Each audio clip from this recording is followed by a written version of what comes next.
still watching. They told me not to look at his face for too long. At a wake, the dead are said to listen. The room was lit with weak candles that barely pushed back the dark. Shadows clung to the walls like mold, thick and damp. The air smelled of wax, incense, and something faintly sweet, decay just beginning. The coffin was open. My father lay inside, eyes closed, mouth slightly parted as if interrupted mid-thought. I sat alone.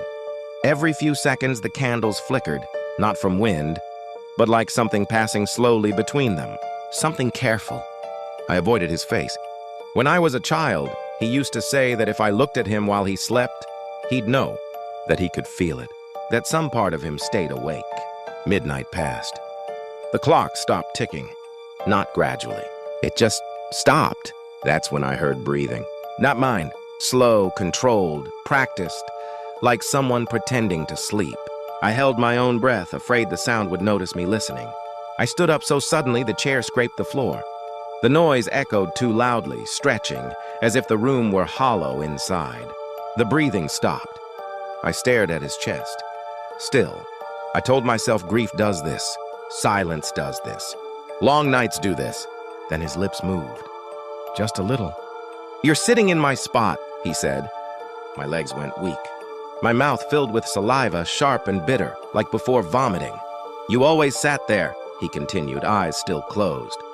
"When you were small, watching, waiting, counting how long before I noticed." I shook my head slowly. "You're dead."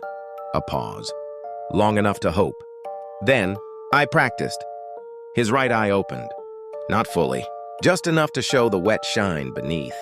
The candles dimmed all at once, their flames shrinking, bending inward like they were being strangled. The room felt closer, the walls inching forward. I backed away until my shoulders hit the wall. "You locked the door that night," he whispered. "You thought wood and metal could stop me?" The coffin creaked. A soft, patient sound.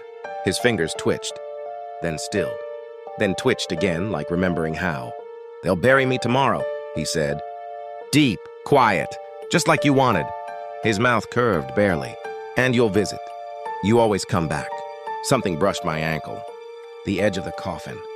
I screamed and ran, fumbling with the lock, certain, absolutely certain, that if I turned around, he'd be standing behind me, breathing into my ear. In the morning, the priest said something was wrong. The undertaker wouldn't meet my eyes. They found scratch marks inside the coffin lid, long, deep, desperate, from the outside. And when they opened it, his face was turned toward the door, eyes wide open, mouth stretched into a smile